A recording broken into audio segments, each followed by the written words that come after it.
Happy Friday, everybody, and welcome. Hello, I'm dropping stuff here. And welcome to the Fanatic Forum. I'm your Fanatic and host, George Mueller. So wonderful to have you guys with us here. Sorry for the delay last week. We both of us were having some technical difficulties here, but yes, we are back in action and ready to go. And of course, we got to bring on our hostess with the mostest here, my brother from another mother, the manhammer himself, Mr. Seth, a cat attorney. I don't know. There's no particular reason. I have no story as to why I'm a cat attorney today. It's just, it is what it is. Have you ever faced Charlie Kelly in a court of law? Because he is the best damn bird lawyer in the state. Yeah, he does practice bird law. You're right. He does, yeah. So I'm just saying, yeah, it's like you may have come across him in the court of law. That is true. Yeah, George and I both share an unabashed love of It's Always Sunny. Absolutely. Yeah. Like, as a matter of fact, I was watching some episodes just hanging out before the show started. So, yeah, this is a show of just, when I don't want to, really pay attention to anything, I'm familiar territory. Like, that's just where I go. Yeah. That's the way it is. All right, getting all my shares of the groups and all that kind of jazz here. So, and speaking of groups here, I want to start off with a big announcement here. I got a couple of announcements actually here. Okay. First announcement is that the Cereal Box Network that started, basically that I started off, solo, and then I joined the Cereal Box Network not too long after. And basically, it has decided to fold and go away because the guy who runs it has been getting some promotions and other things going on in life. So it's really tough for him to run a podcast network. So he's focusing mostly on just his own podcast. But in the wake and in the ashes of another, the Phoenix will rise. Dun, Phoenix dun, Sisters, dun. that's right. The Phoenix Sisters Entertainment Network that already exists is now the Phoenix Sisters Entertainment Podcast Network. So I am now a proud member of the podcast network there. And so, of course, the Phoenix Sisters are responsible for Cosplay Cafe. They have a Gilmore Girls podcast they do as well. But, of course, a lot of other familiar faces on there. Geeky Discoveries is on there. Sunday Morning Superheroes. I'm trying to think who else. That's good because I was wondering if we were Phoenix Sisters now, but they are Phoenix Sisters and we were just a part of their group. Okay, we're part of the group. Yeah. So we're. I mean, I would be fine with it. Podcasting is weird because our friend Bill, he was at one point a woman of gaming, like it was the designing women kind of deal, where they kept him, but.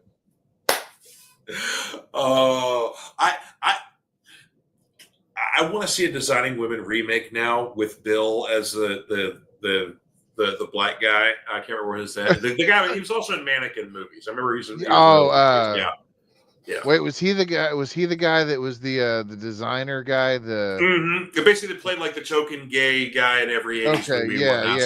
Yeah. But he was the only actor that showed up in both Mannequin films. Yeah. I don't know how we got on the subject of Mannequin all of a sudden, but that's my fault. I don't know, but Mannequin has been coming back up in my life an unusual amount of times lately.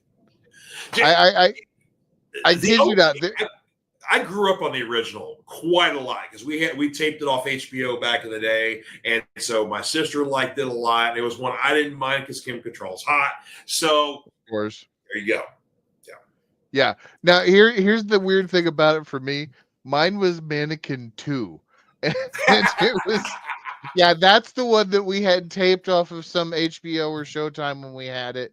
We had a bunch of weird tapes in my family, right?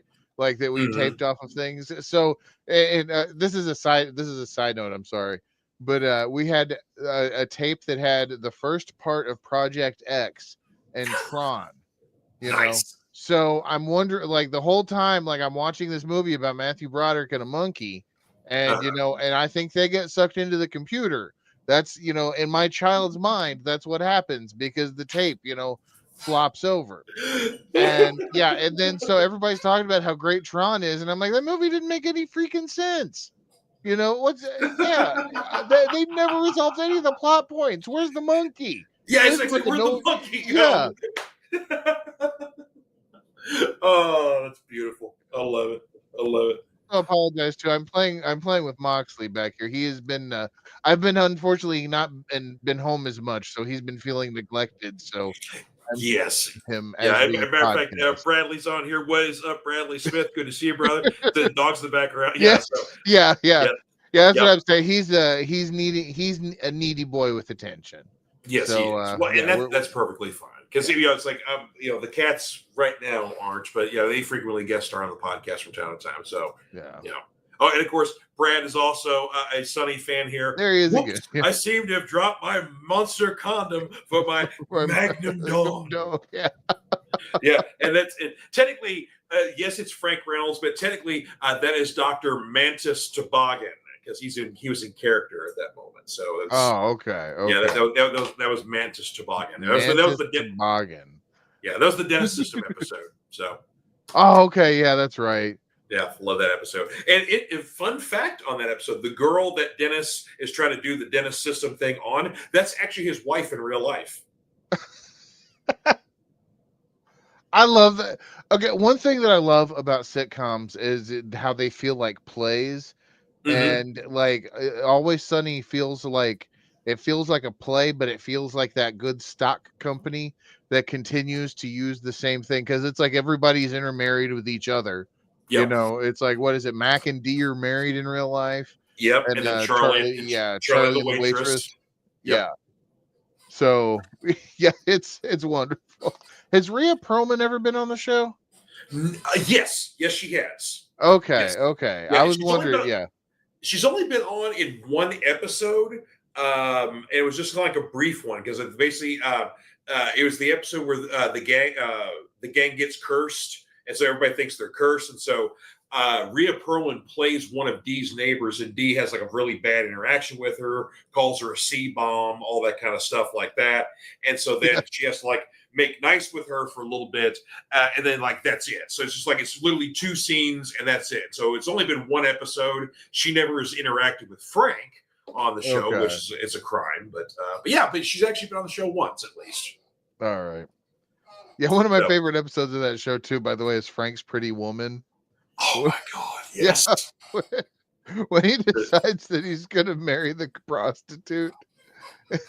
Yeah. Yep. Roxy. Yeah, we have to switch over to R if we're going to keep talking about Always Sunny episodes, I think. So well, I mean, it's like we're PG-13 because that's our limit on the PSE over here, and so we're PG-13. So as long as we don't drop any F-bombs, I think we're okay. Yeah, but I mean, look at the content of what we're talking about. That's a good point there, yeah, too. Okay. Yeah. Dumpster baby. All right. Oh, and then our other announcement we want to make here at the top of the show here, even though we're 9 minutes into the top of the show, but nonetheless, want to make another announcement is that we are back to a weekly schedule. So every Friday at 8 p.m., we're right here with you guys here. So we are here. Oh, yeah. So I'm excited about that. To have us back on a regular basis here. So, all right. Well, before we get into our topic, of course, we have to start with new comics. New comics. Yep. So, and of course, I got some selections from last week and then a couple selections from this week here. So, speaking of which, I saw the new Energon Universe trailer came out on YouTube. I love how they're doing that, where they're just taking like, the panels from the books just to tease what's going on and what's going to happen. Yeah. I know. And it's like there's just a slight bit of like movement, a little bit in the panels, and just kind of give it like a little bit of animation. It's like, it's so good. I know. Back in the day, we were kids. Some comic books had comic commercials on television, not just like the generic DC. Oh, here's our new initiative, or whatever else. Like no, like single comic books. Traditionally, it was GI Joe, but sometimes Transformers would get commercials as well. But yeah. So occasionally you would get commercials on TV for comic books. But anyway, speaking of books, here's some new stuff here. From last week, I've really been enjoying the new run of Teenage Mutant Ninja Turtles that Jason Aaron's been writing. So each of the first four issues focuses on each of the different boys here. So basically, because the guys are split up, starting with this new run here. The events of the last run, Splinter is no longer with us. He died. And so that's kind of basically splintered, no pun intended, the Turtles themselves. So first issue dealt with Raphael. Second issue is Michelangelo. Third was Leonardo, and the fourth deals with Donatello. And Donatello is in the most dire of circumstances because he was captured by a group that basically hates mutants and wants to see them destroyed, or sometimes they like to use them for sport or like gladiatorial combat. And so Donatello's been kidnapped by one of these hate groups and is penned up with a bunch of other different types of mutants. And instead, basically, he fights for them so they don't have to fight. And people literally pay for the privilege of coming in to fight a mutant. And of course, they get their butt kicked as Donatello, even though he's weakened and frail and starving and not been treated very well. He's still a ninja and still kicks their ass. So, right, yeah. But yeah, Donatello. Yeah, and of course the boys, do end up kind of reuniting in this in the end of this issue here, and kind of have a little bit of a pairing going on. Kind of maybe a little bit getting back together again. But of the four, Donatello is the one who's been basically broken the most, and perhaps maybe a little bit delusional. Oh, so yeah. So another selection from last week here. This was a very hot book last week here.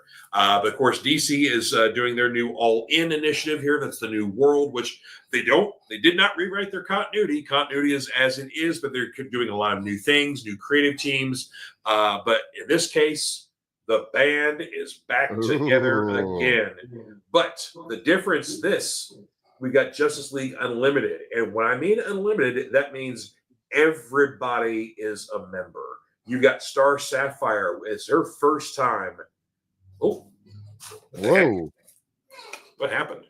Hang on. You still hear me? I can still hear you. Can you hear me? Yeah, I hear you just fine. Yeah, my camera. Okay. That here. Hang on. Let's see here if I can change camera. Oh, what the heck happened? As long as it's like just went, everything went blink. Technical difficulties, folks.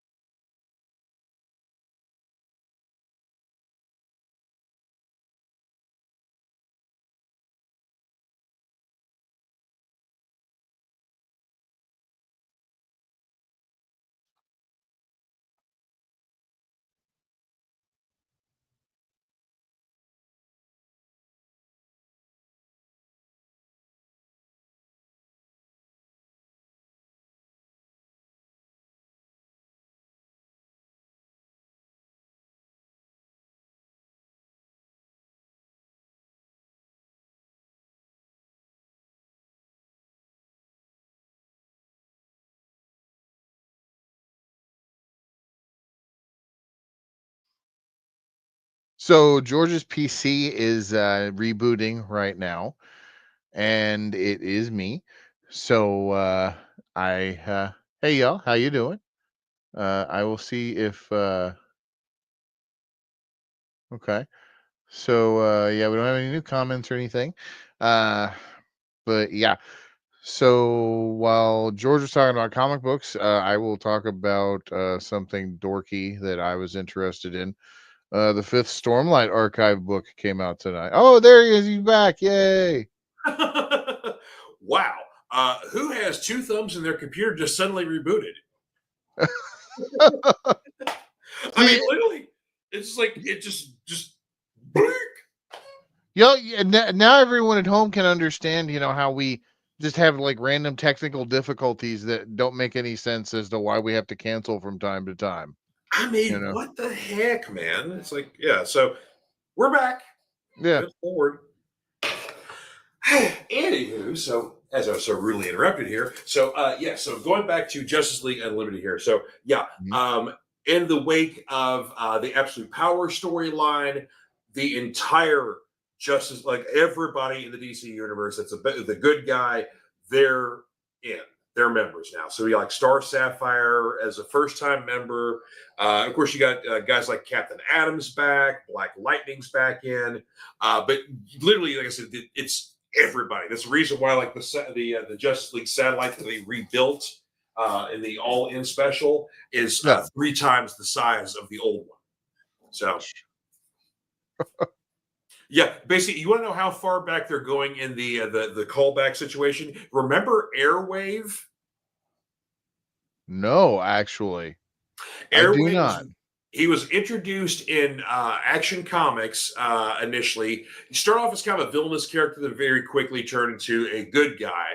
But basically, he's able to control radio waves and different frequencies and stuff like that. So he's kind of like almost a little bit like the Marvel version of Claw or the DC version of Claw from Marvel. So he's basically his powers are sound based. They go with like radio waves, air waves, frequencies, whatever else. So if Right. it's any kind of frequency, he can tap into it, use it, whatever else. So he's back, and he also has a large plot point too.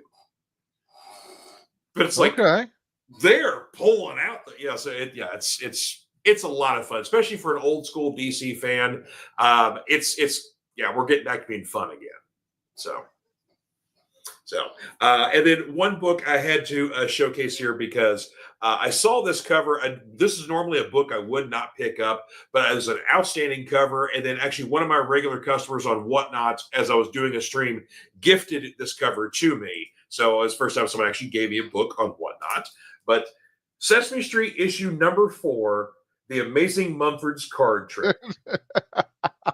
Now, The Amazing Mumford is one of my favorite Sesame Street characters. Like, it was him, Oscar, the Count, and Guy Smiley, the newscaster. So, The Amazing Mumford was like, and we say the magic words, a la peanut butter sandwiches, and presto. And then basically the magic trick would happen there. But this is a beautiful painted cover here. It is a great cover, yeah. This is a children's book. Look how beautiful this cover is here. So, so I was like, I just raved about how nice this was. And of course, I love Mumford. And so somebody bought that for me. So, because like it's a 1 in 10 incentive cover. Oh, cool. Yeah. Yeah. So it's not your standard. You are you are the only other person that I know of that appreciates the Muppets on the same level that I do. Oh, they're like those type, because it's like, there's just something special about them. It's like that.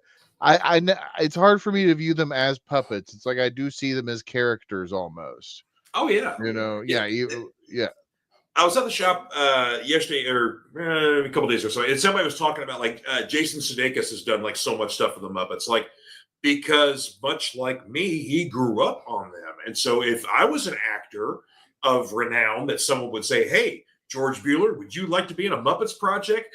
Before they finish the sentence, I would say yes. And I probably wouldn't take a paycheck either.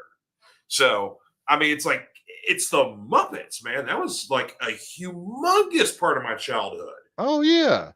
I mean, because from like Sesame Street, The Muppet Show, The Muppet Movies, Fraggle Rock, Dark Crystal.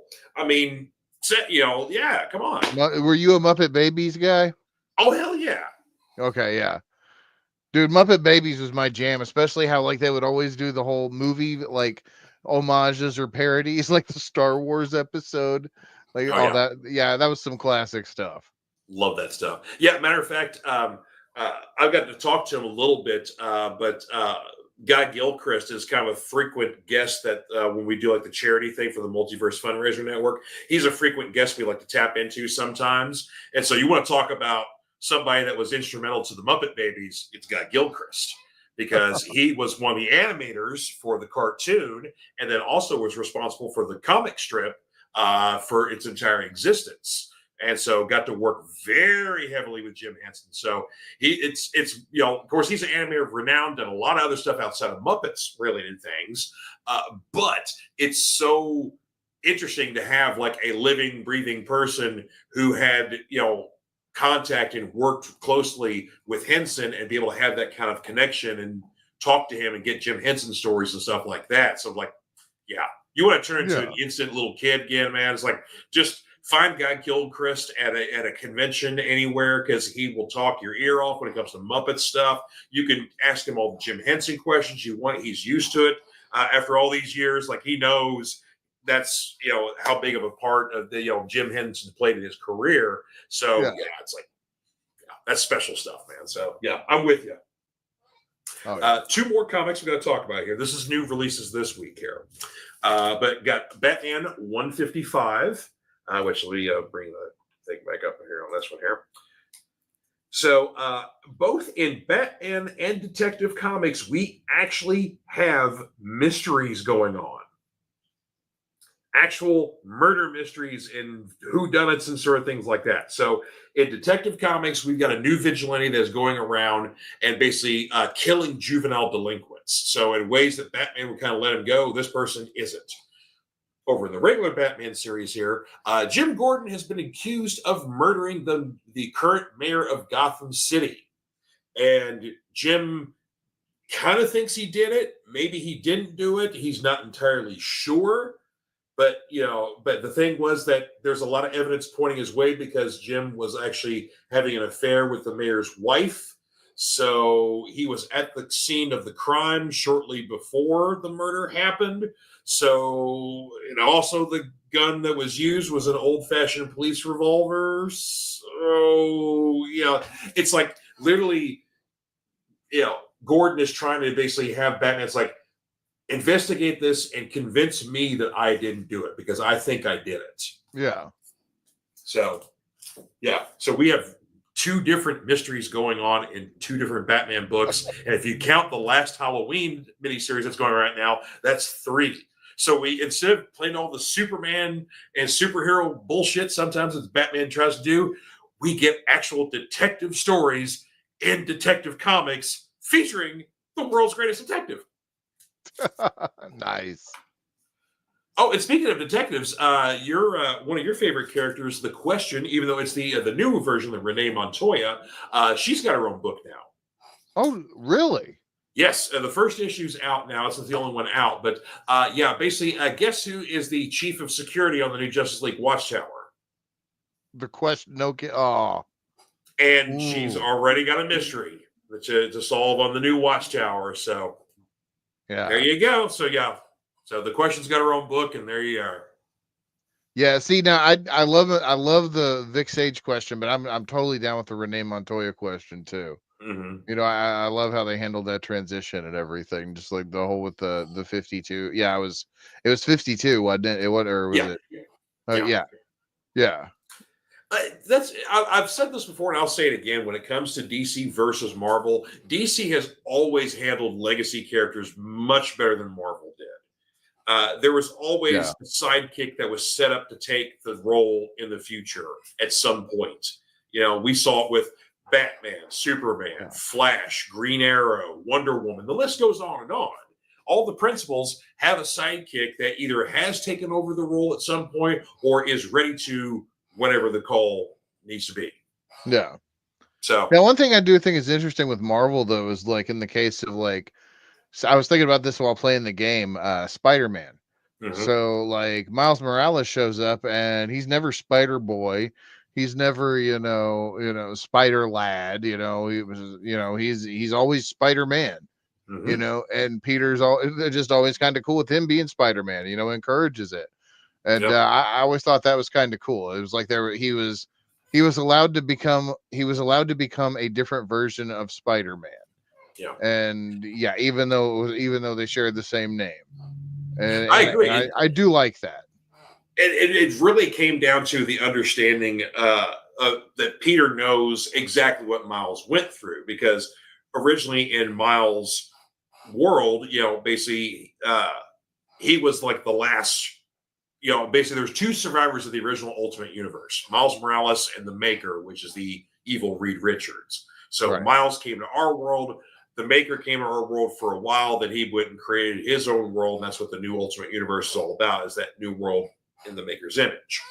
But anyway, basically in Miles's world, Peter Parker died, and he died in Miles's arms. So he was already Peter Parker's protege in that world, and then took over the role after that Peter Parker died. So he basically came to our world and met Peter, and kind of they talked things out, had a shared experience, even though Miles is probably 20 years to Peter's junior, at least, if not more.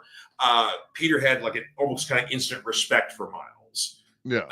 So that's really plays in, because granted there is a new character that is a Spider Boy, because he is like, I think 12, I believe, somewhere along those lines. But yeah, Miles instantly had that credibility that now a lot of the other Spider characters had. So yes, I agree. That is interesting. That's their only really great. And basically, I think Wolverine would probably be the other one, because you've got Laura Kinney, X-23, who's kind of ready and has taken over the role of Wolverine on a couple of occasions already. So, but you have very few occasions in Marvel, whereas like in DC, everybody's got somebody ready to take your spot. Yeah. So Yeah, it's just interesting. Yeah, it is a pretty dog eat dog world in the DC universe for mantles. Oh gosh, especially if you're a Flash. Especially if you're a Flash. Well, it's like everybody knows you're pretty much secondary to Wally and Barry. So it's like whoever's not playing the primary Flash, it's like, okay, there you go. Wally and Barry got their thing. Impulse tried, but yeah. And then of course you got the new 52 Wally, which somehow still came over, and so we've got two Wallys now. And I don't know how that works. Wait, huh?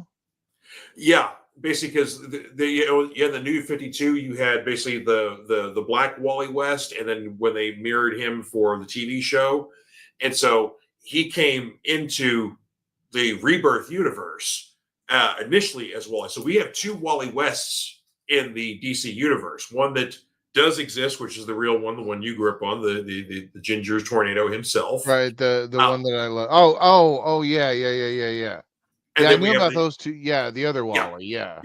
And then we have the younger Black Wally West, who's kind of like, he's still running around the yellow suit, kind of looking kid Flash, and occasionally hangs with the Teen Titans or stuff like that. So, right. Anyway, so there you go. A lot of stuff here. Right. One more book to get in. Oh, sorry. Go ahead. You frozen up or am I frozen up? Because my video just froze up. Yeah. Oh, okay. Okay. Hopefully this all fixes here. But at least you can hear me there. So good God. I may have to switch cameras here. Let's see here. There you go. All right. Oh, apparently my PC needs to finish setting up devices. What the heck? Okay. Oh, geez. Yeah, always at the best opportune times too, huh? Yeah, exactly. Yeah. All right. Last book here. I want to talk definitely about IDW's The Exorcism at 1600 Pen. So this comes from IDW. This is issue 2. We're dealing with our very first female president. So it's kind of set in the modern day in our current political era. They don't mention anybody of note that we know of. But yeah, so we're dealing with this, and she's, of course, got a family herself. Sure, that's her husband in the background, who's a doctor, and then, of course, they got 2 kids, sort of thing like that. So perfect family, sort of thing like that. The current political strife that's going on in the world is that there's some terrorist group that's out and using some sort of like subsonic device that causes people to have like paranoid delusions. They see things, they act out, they do all kinds of weird stuff, sort of things like that. So, and just a lot of odd behavior or whatever else, but it all seems to be blamed on these devices. Well, what we're also dealing with is that apparently the young daughter may actually be getting possessed by a demon. So it's kind of the question of, is she really being possessed by a demon? Is it actual demon possession, something supernatural that's going on? Or is it these actual man-made devices that's actually causing it? And it maybe appears like it's some sort of demonic possession or whatever else. Because we haven't seen, in the comic, anybody act out from a result of these sonic devices. Right. We just hear stories, hear news reports, things the president's got to take care of, whatever else. Oh, they found one on the grounds of the White House, stuff like that. We found ones on the grounds of the Capitol building, yada, yada, yada. That sort of thing like that. We've never actually seen from the person who's being affected what is happening to them. So that's the question. Is she actually possessed, or is someone just, using a weird device and messing with them? Yeah. So weird stuff. But yeah, an interesting book. It's like a lot of possession and exorcism kind of movies. The first issue is a lot of setup. It's a lot of you know, slow pacing and whatever else. The second issue is what really gets going. You know, so like think of the first issue as like the first 30 minutes of the exorcism, and then like the second issue is like the part where Linda Blair's character pees herself at the cocktail party, and then Yeah, basically it all goes haywire from there. Yeah, that's issue 2. So there you go.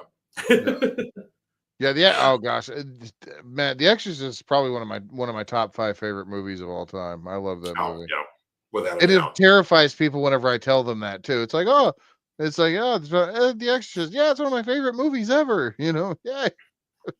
You know, and more so than The Exorcist, I love the third Exorcist, Legion. Yeah, that one to me was a little it was a little hard to follow sometimes. I liked Fred Dourif in it, don't get me wrong. Like I thought he was great. But yeah, and it's yeah. I don't think I got it. I don't think I understood it. Yeah, I one of these days, I would love for you to like sit down with me and explain it. You know, maybe like we could watch it together. Yeah, you know. Well, the thing that's kind of confusing is that the Gemini. Here's the okay. So Exorcist 3 was actually directed by William Peter Blatty, who wrote the original Exorcist and wrote its sequel Legion, which is basically what Exorcist 3 was based off of. They had a director at one point, and part of the way through filming, things didn't work out. So basically, Blatty said, "I'll do it," and so a multi-time author now becomes a first-time director. And there's a lot of amateurish things he does, but there's also some stuff he does that is a mixture of like, you shouldn't have shot it that way, but the way you did it was genius. So in a way, William Peter Blatty's The Exorcist 3 is his maximum overdrive. Bingo. Yeah. Yeah. And I don't care. I will fight to the death. Maximum Overdrive is an amazing film. Curtis, are you dead? Oh, love me some Maximum. Yeah, I will join you in that fight, sir. Yes, I love it. I wish Stephen King would release the X-rated cut and do like a big special edition because people would love it. Especially if he did commentary, it'd just be like, yeah, I was so bombed out on coke when I made this movie. And that's why it hasn't got a lot of love. Is because the man himself is like, that's his Star Wars Christmas special to him. Yeah. He's like, yeah, I had the best of intentions to do this, but yeah, I was literally, like you said, bombed out on coke and out of my mind, and that came out. But it's like, I'm sorry, in the 1980s, some of the best movies were produced by cocaine, and we thank them for it. Yeah. So, yeah, in the 1970s the 60s and the 70s had a lot of films that were produced by marijuana, and it helped that as well. And the 1980s was produced by cocaine. Thank you. Yeah. Man, there was going down to Bowling Green one time. I think it was for the Bill's Super Bowl party, and there I see in my rearview mirror the Green Goblin semi coming up behind me, and I'm like, holy crap! And it's like, it was awesome. Like I wish that I could have like gotten my phone. I mean, it wasn't safe, or else I would have done it. But yeah, to take a picture of it. But yeah, it was the Green Goblin. You know, the face on the front grill of the semi and everything, and it was like, oh, this dude is awesome. And then Hell's Bells from AC/DC started playing on the radio, and you're like, oh, shit, where's my rocket launcher? Yeah. I got to find the nearest gas station. I got to pull off at that Love's at exit 106. Oh, man.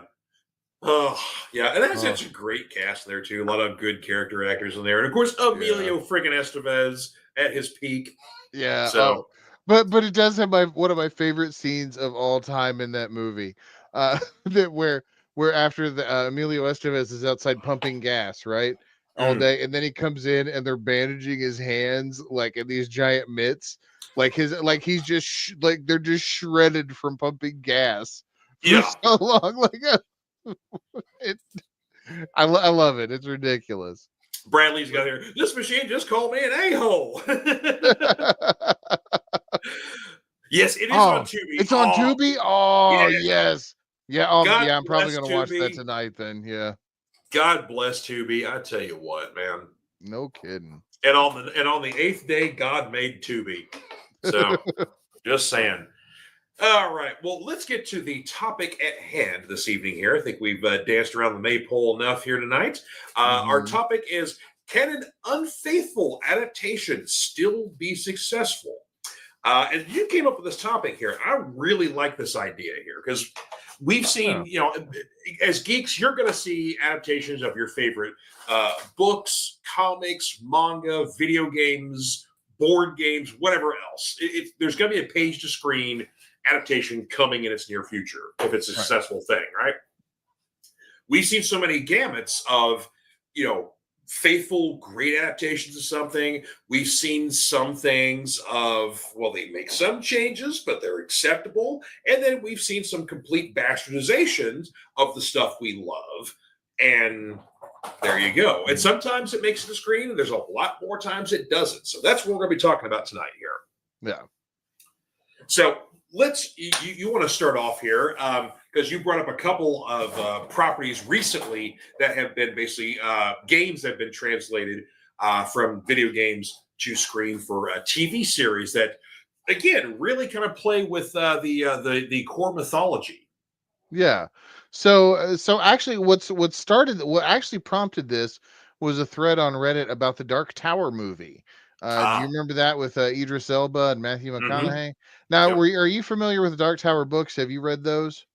I haven't I haven't read like the last couple of ones, but like the original three definitely. And it's probably been about maybe 30 years since I read Wizard and Glass. But Okay. yeah, I'm definitely familiar with at least the original three. Yeah. Now, did you see the Dark Tower film?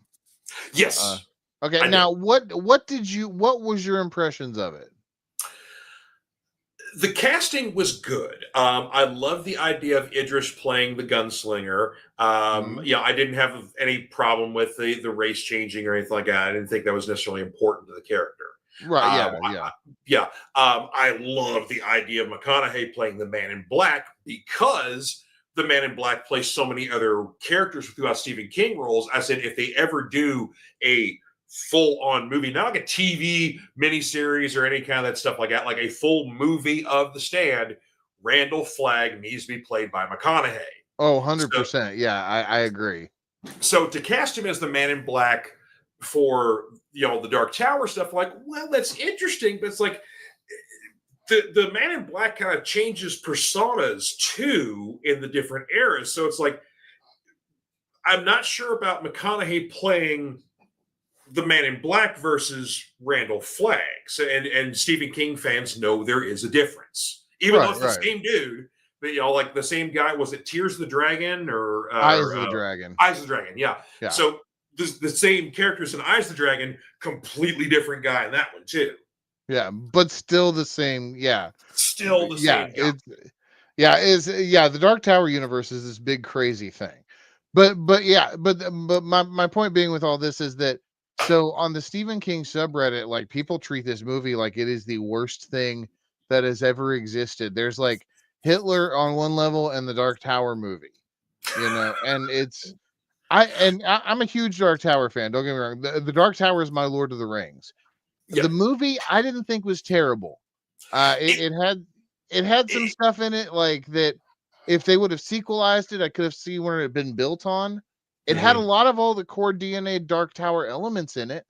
Yeah. I didn't see where it was terribly unfaithful in any way. It just wasn't. I don't think you can make like a 1-to-1 adaptation of the first Gunslinger book and have it be an interesting movie. That's actually a really good point because there is so many layers to the Dark Tower, and if you're a deep Stephen King fan, you know that the roots of the Dark Tower spread throughout so many other properties. Like Pennywise is a servant of the Man in Black. Yeah. And it is referenced in other books outside of it. That's why in the movie they made a point of showing the Roland kind of crossing through a ruined area that you find it's like it's a circus and amusement park, and it's like the Pennywise circus or something along those lines. So and then even on top of that, in it, Dick O'Halloran, his father, lived in Derry up until his restaurant burned, and then he moved to Colorado, and where his son would later start working at the Stanley Hotel. And so, yeah, that's how The Shining is connected to all that. Yeah, Stephen King did this connected universe before connected universes were cool, and the Dark 100%. Tower was all the centerpiece of it. Yep. But sorry, but yeah, you're right. You're right. I'm not as huge of a fan of the Dark Tower stuff as you are. I didn't hate it, but it definitely felt truncated. Yeah, and absolutely. But then going back to the point of adaptation, though, there was actually an attempt to there was a pilot shot to start an adaptation for a Dark Tower series with Amazon that was never picked up, and that started with Wizard in the Glass, the 4th book in the series, which is chronologically the first. Now I bring this up to point out that both times there was an attempt to adapt the Dark Tower, they never started at the beginning, at the very first book. So that's kind of telling to it. And there keeps being this push for Mike Flanagan to do his. He did Doctor Sleep and I can't, a bunch of Gerald's Game, I think, on Netflix. Yeah, Gerald's Game. Of course, he did like the Haunting Hill House and the right. Yeah. People like his work. I thought his Doctor Sleep director's cut was a fantastic movie. Yeah, Doctor Sleep is awesome. Gerald's Game is awesome. I need to see that. I have not. Dude, like it if you've read Gerald's Game and you're a big King fan, so I'm sure you have. Gerald's Game is a really tough movie to adapt from page to screen because a lot of it happens in the woman's mind. Yeah.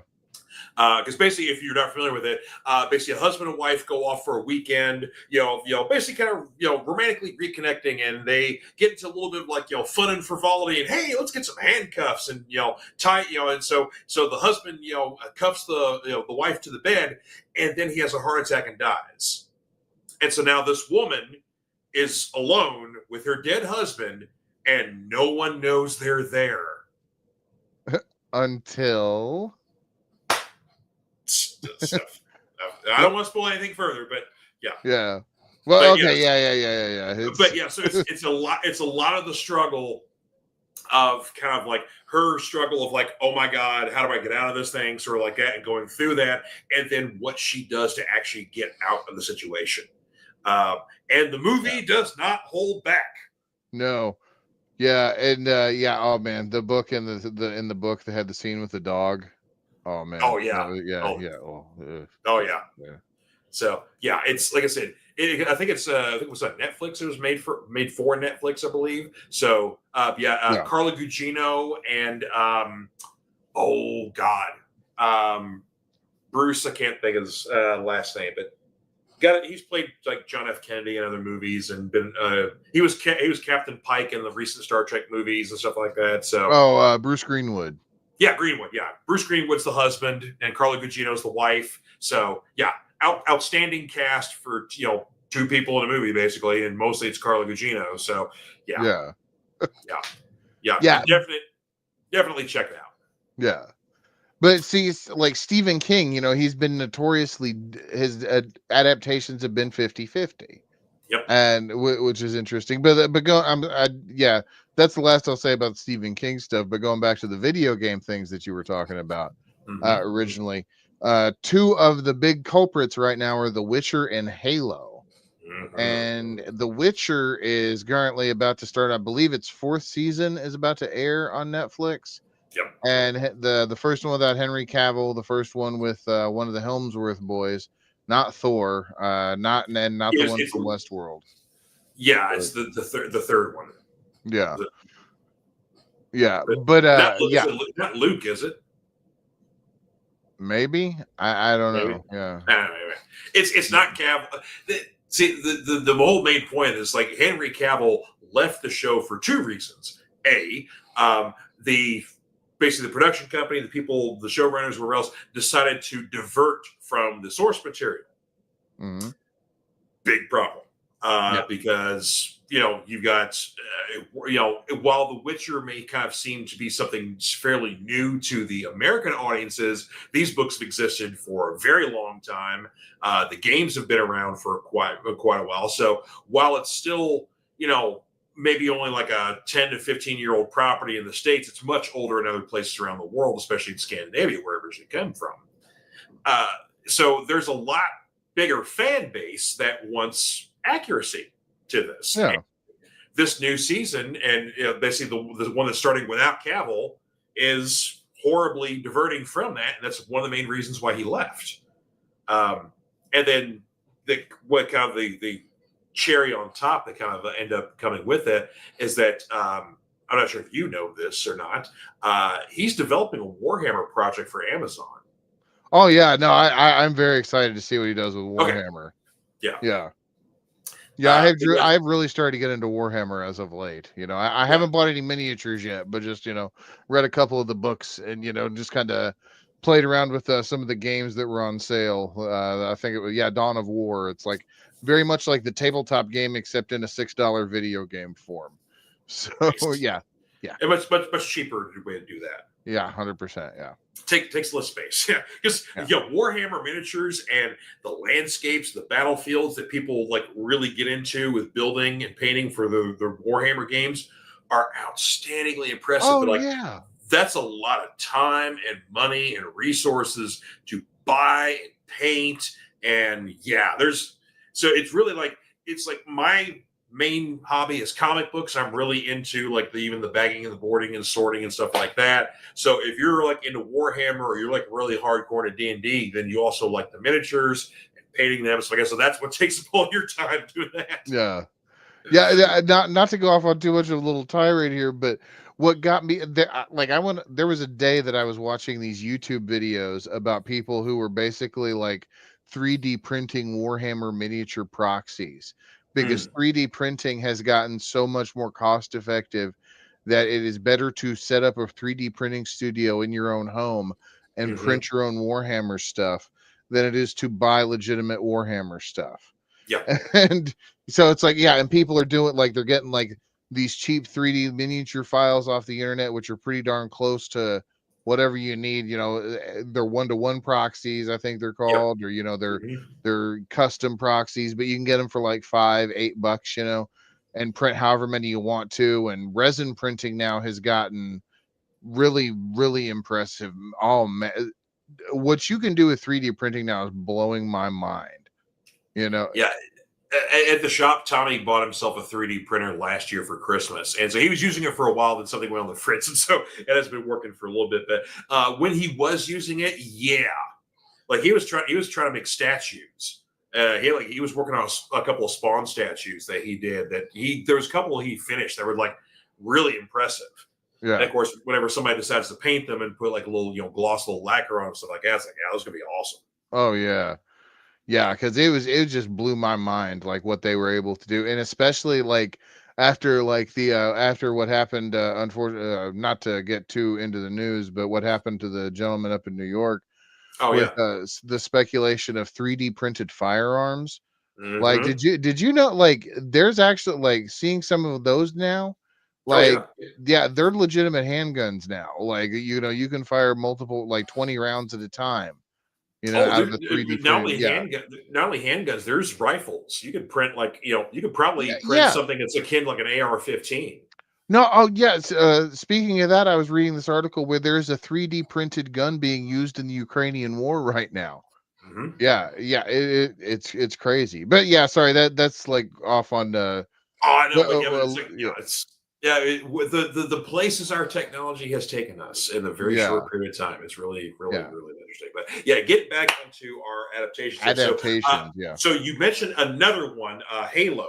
Halo, and Halo seems to be the like Witcher's, diversions and kind of like basically the fan backlash against that seems to be pretty bad. But Halo kind of started bad from the beginning.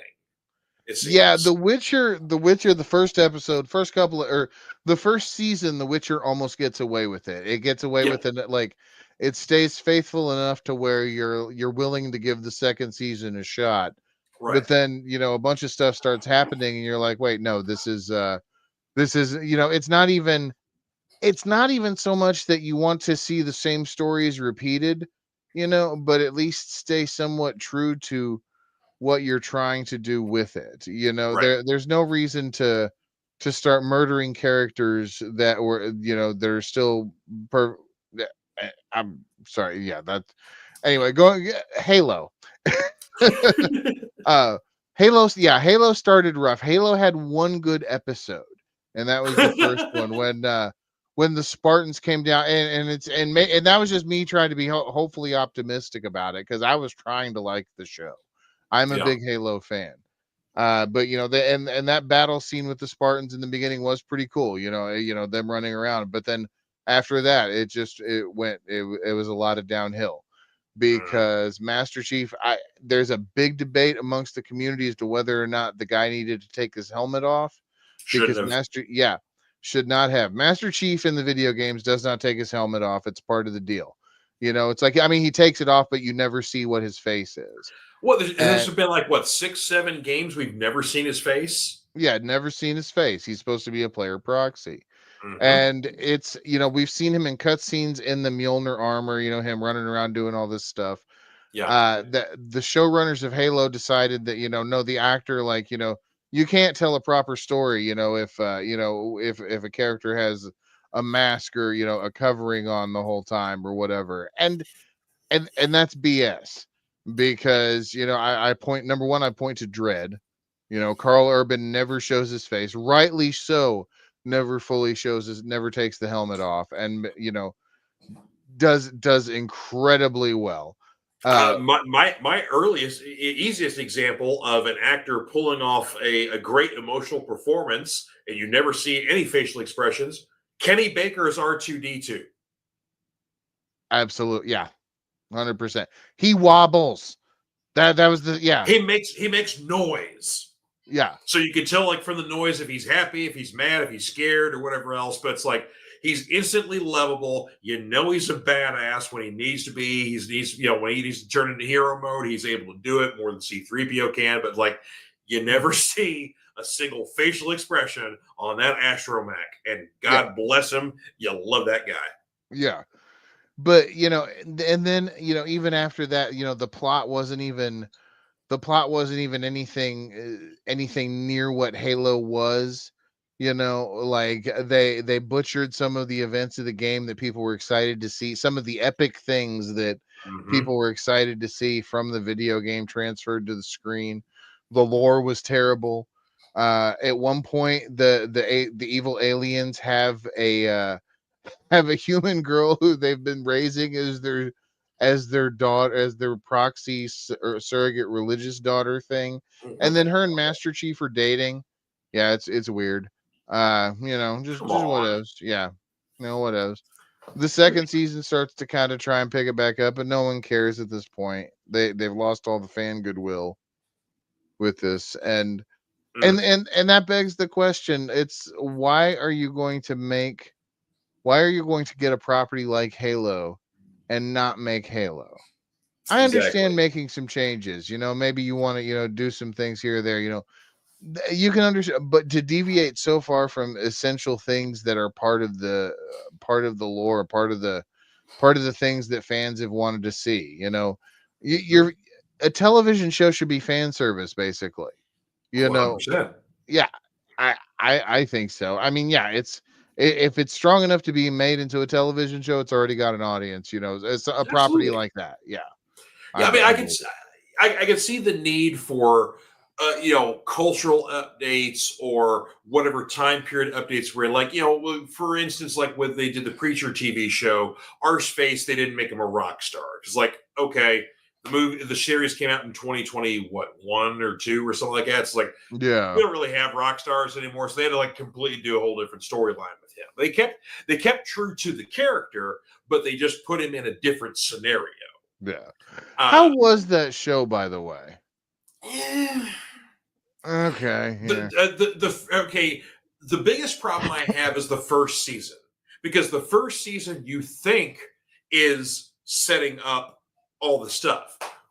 Really, the first season sets up the first issue. So you still get the event of the Genesis being, possessing Jesse, and he wipes out his entire congregation. But there's a lot more of like meeting Jesse in the town he's in, where he's masquerading as this preacher, and meeting the other townspeople before they get massacred, and then like Tulip comes to town, and then they finally end up meeting Cassidy later on in the season, and then finally kind of everything kind of comes together, and then they hit the road, and that's the end of the first season. And so basically from the second, third, fourth season is essentially the rest of the book. Yeah. Okay. Yeah. I tried to watch the first episode or two, I believe, and I know I got turned off because Cassidy's introduction was he was a bartender on a plane and parachuted out in daylight, I believe. Yes. Yeah, Cassidy being a vampire, by the way. Yeah, daylight doesn't work for him. Yeah. Yeah. One of his big drawbacks there. Yeah. Yeah. Okay.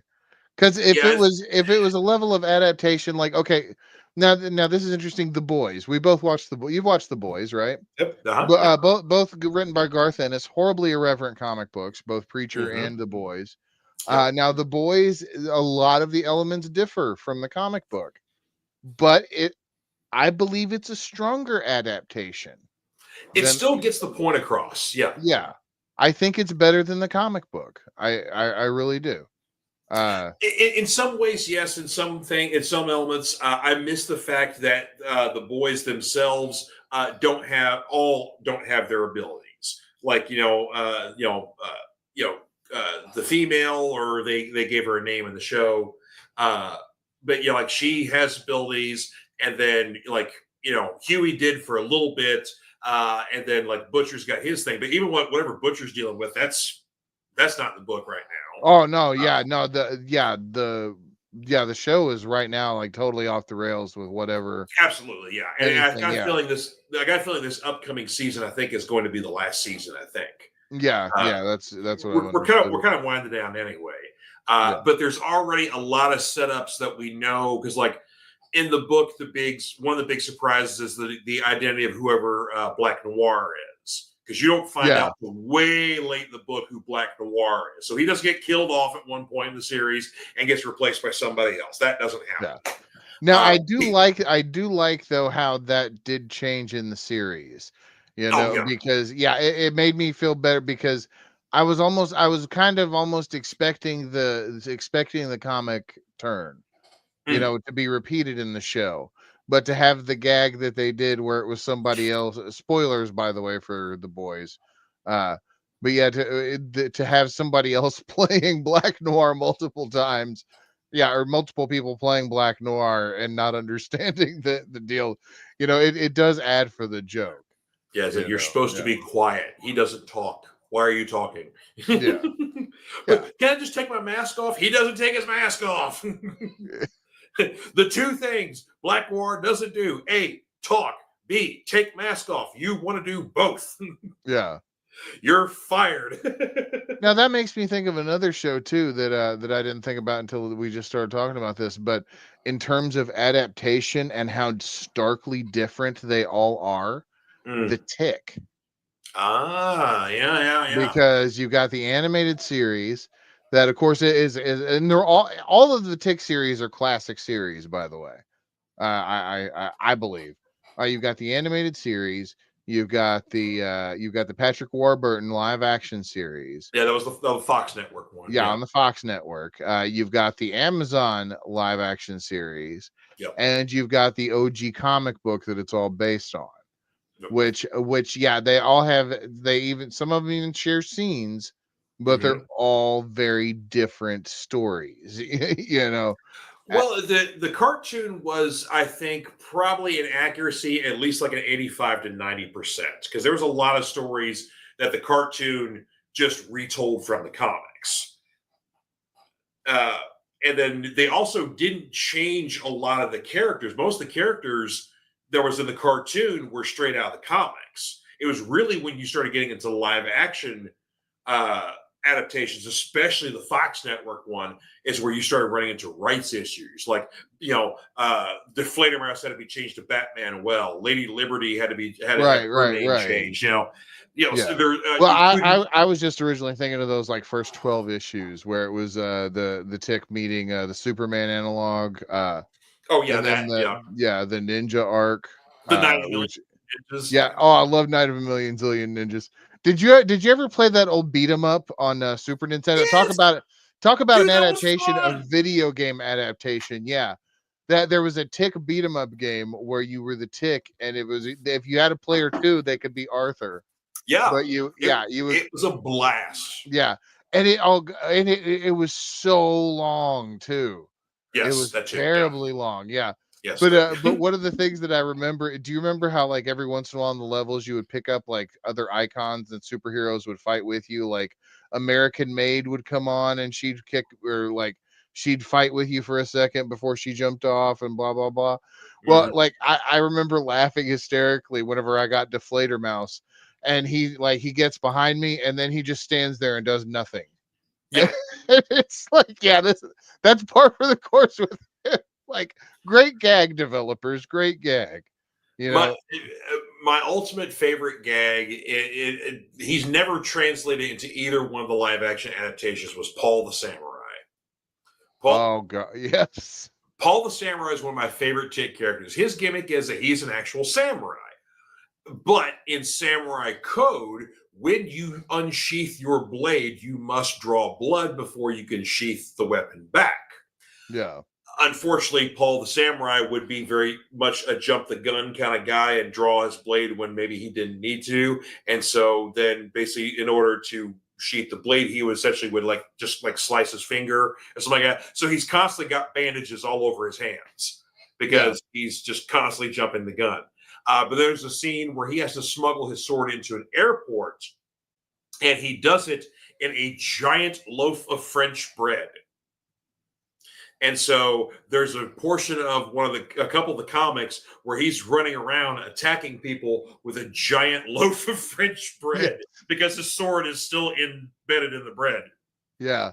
Yeah, and part of the reason why he had to come over to America was because he had to help stop Ninja World. Yes, Because the big boss can't or he was sent by the head of the evil ninja clan to come to America but he wasn't a very good ninja, but he had good business sense. yes. So he made Ninja World, which is a ninja amusement park that was stocked with actual ninjas that in case they needed to go do ninja criminal things, basically literally the employees would stop running their rides and basically go do ninja things. And they were terrible at being ninjas. Yes. It was wonderful. It was the original Tick comics. A lot of Tick comics are hilarious. Yes. But yeah. And then the Dinosaur Neil episode is another one of my favorites. Yes. Yeah, where Thrakrazog.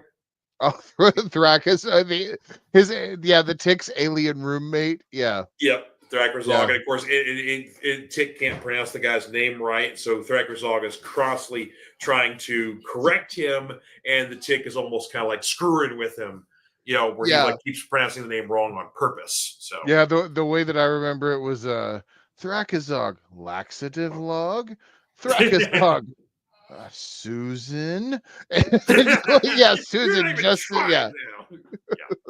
Oh yeah, God, I love the Tick. I got the entire first season on DVD, so it's so good. Well, a couple of adaptations I want to talk about that kind of a couple of that actually never made it to screen, and then a couple that actually did that were faithful, unfaithful, whatever else. But the two that never made it to screen, of course, one we know a very famous story of in the '90s. We almost had a Superman movie that starred Nicolas Cage that would have been directed by Tim Burton. That would have featured Superman with no cape. He would have had a polar bear best friend at the Fortress of Solitude, and the bear would have talked to him. So, because all polar bears talk, apparently. Yeah. And also he would have fought a giant spider at the end. Yeah. Wouldn't the polar bear also specifically have had an effeminately male voice? Yes. Or an effeminate male voice. Yeah. Yeah. Yeah, kind of like okay, we're gonna have oh, I'm just a polar bear friend over here. Yeah, I get that. That's Yeah, yeah. So this is all a couple of producers. They're great ideas. That yeah. yeah. Oh, actually, before we get too further, Bradley has a great question here. If you were to read the Tick, what issues or volumes would you suggest for beginners? Um, Go back as far as you can. Basically, the original 6 issues of the Tick have been reprinted in multiple occasions. Originally, they were in black and white, and then they had the Chroma Tick, which was in color. So the earliest Tick comics are in black and white, and then later iterations are in color. So you find any old black and white Tick comics, there you go. But I'm sure you can find them, online somewhere. New England Comics is who's responsible for the Tick and all Tick spinoffs. So you may even look them up. I don't know if they. They It used to be. they still do reprints and everything. They've got if they're not what they do is they do kind of low print runs because the Tick is kind of one of those like super kind of niche properties right now, Yeah, and yeah. they do this great trade that's like the first 12 issues of the series. I thought if you want every essential part of what you need for the Tick, I think it's in those first 12 issues because you got the Tick, the ninjas, you got the Tick meeting Arthur, the Tick, the road trip, Hmm. Chainsaw Vigilante, uh, Barry. yeah, Barry. Then you've got uh, We get you get Paul the Samurai's introduction there, Paul the Samurai's in there. Uh, and yeah, then the Arthur sisters issues are in there too. Dot, her sister, Yeah, his sister's in there. yeah. And then aside from that, Karma Tornado is a good series. Yes, Karma Tornado, definitely. Karma Tornado is a very good series, and that's just kind of a goofy time travel story with the Tick. Like, Hmm. and they did, one of the episodes of the cartoon was based off of it. The Leonardo da Vinci and his fighting genius time commandos. Yeah, Oh, yeah. yeah. Oh yeah, because they're it might not have been Karma Tornado where that happens, but it might have been the other series. But yeah, because Cleopatra tries to seduce the Tick at one point, and No, the that's Tick Karma Tornado. Yes, yeah, that's Oh, Karma. okay, Yeah. yeah. Cleopatra tries to seduce the Tick, and the Tick tries to is like, look, no, it's not just you. I wouldn't sleep with Eli no, it's who was it? The guy that made the cotton gin? Oh, Uh, Eli Whitney. Eli Whitney. Yeah, yeah. He's like, no, I wouldn't sleep with Eli Whitney either. Because he was part of their team. Yeah, I was like, that was an option. I don't think Eli would be down with that. So, yeah, yeah, it used to be in every Tick comic. New England Comics had like a catalog in the back where you could like order back yeah. issues and trades and stuff like that for them. So, look up New England Comics. I don't know if they have a website or not, but you may be able to still order stuff directly through them, Yeah. which would be the Also, hmm, too, if you are inclined to watch the Tick animated series, hmm. you can very easily find it on YouTube. Yes, yes, There are several playlists consisting of it, in various quality and forms, but very watchable, very watchable. yes, And absolutely. I highly suggest the animated series. It's fantastic if you've never yet. Yeah, it's my favorite interpretation of the comic as the animated series. And I know the first season officially did get released on DVD because I have it, but the other 2 seasons still have not been officially released. I thought the first 2 seasons got released. Oh, I'm sorry. Yeah, so I'm sorry. My Yeah. mistake. Yes, the first 2, not the third. Yeah, but there was still an episode missing from those Yes, episodes. yes, Yeah, there was. the Mindy Mulford, the Mole People episode. Yep. Yeah. Which I'm not entirely sure Yeah, why I that. don't exactly know why, but yeah, it's a bizarre thing. I remember my original copy of the Tick animated series was a convention bootleg. Oh, Yeah. nice. Yeah. Yeah, I Dude, got. we got to do an episode on invention or convention bootlegs at some point because I love I them. think I still may have some of mine too. I got to Oh, dig dude, for 'em. I know I still have. I love convention bootlegs. Yeah, I had a nice collection for a number of years, man. Uh, Yeah. oh, and V is popping What's in up, here. V? The Fanatic Gurus, good day to you too. Oh, so good to see you, sir. You've been How missed. are ya? Oh, Good to see you, man. So a couple adaptations I wanted to talk about. Aside from the Superman one there, one actually I've started recently hearing more about or reading articles or listening to podcast sessions about is the 90s canon Spider-Man movie. Oh yeah. With Yeah. the Cameron one. Yep. So originally we would have had Canon Films in the early 90s had the rights to do a Spider-Man movie because there's actually a trailer. You can see this on YouTube where it's like the Canon Films coming soon for 1991 or 1992 or something along those lines.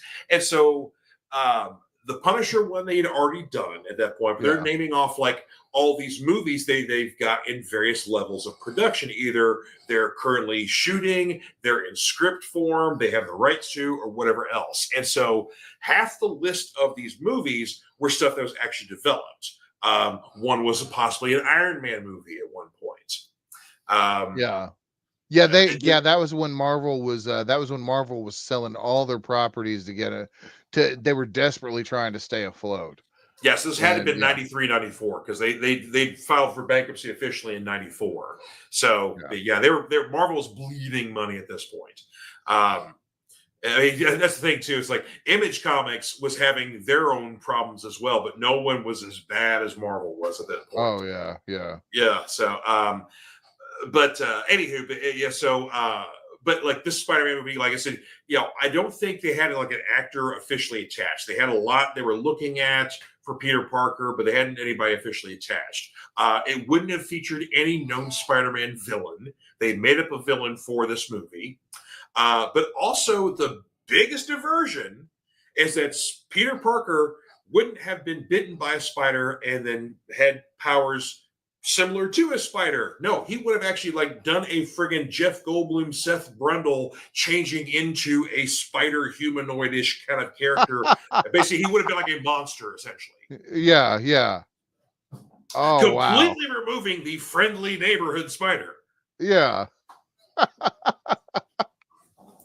Jeez, this is actually going to be one of the Seth's effed up histories, but talking about Warner Brothers adaptations that were just ridiculously bad that they were going to do. Talking about your Superman one and that one where he was going to there was the Green Lantern adaptation where Jack Black was going to be the Kyle Rayner Green Lantern, and the Ring was going to talk to him with the voice of Eddie Murphy, and it was going to be a wacky buddy comedy. And it's just like, come on, y'all, like, why? I mean, that's a really messed up one. Look up the George Miller's Justice League Mortal. Oh yeah, no, I remember. That one would have been wild had that one gotten made. I would. That would have been. It would have been a bad movie, but it would have been a movie that a lot of superhero fans would have been going, "What did I just see?" Right. Okay. Now talk about adaptation. Now, adaptation going from its original form to a different form, sometimes even makes it more successful changing formats. So like the big famous example is Teenage Mutant Ninja Turtles, right?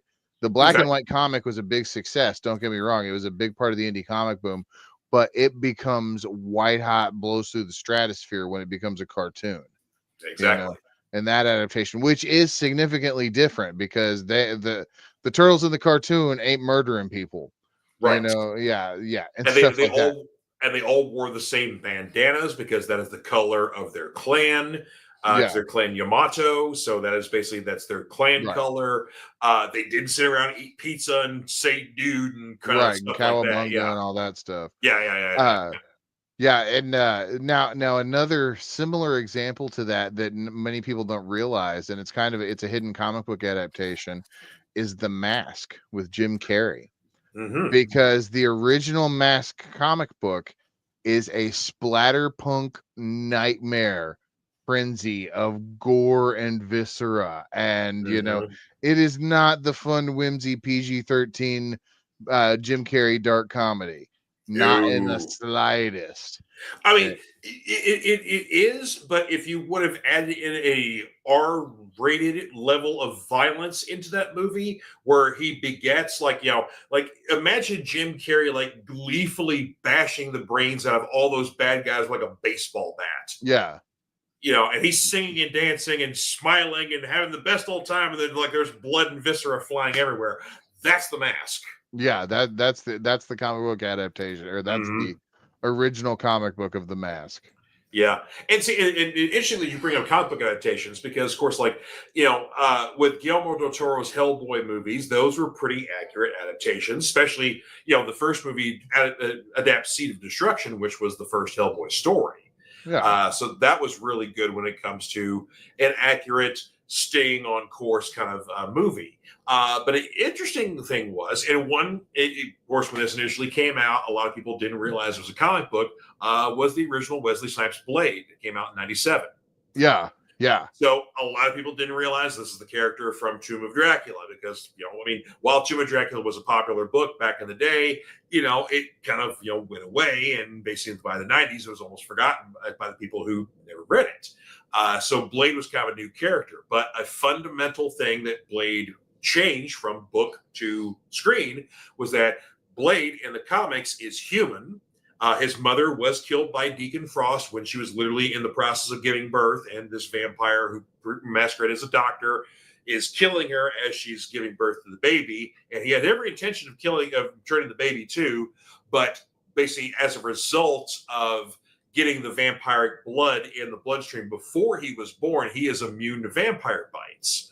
And outside of the immunity, he has kind of a sixth sense, so he can sense when they're around him.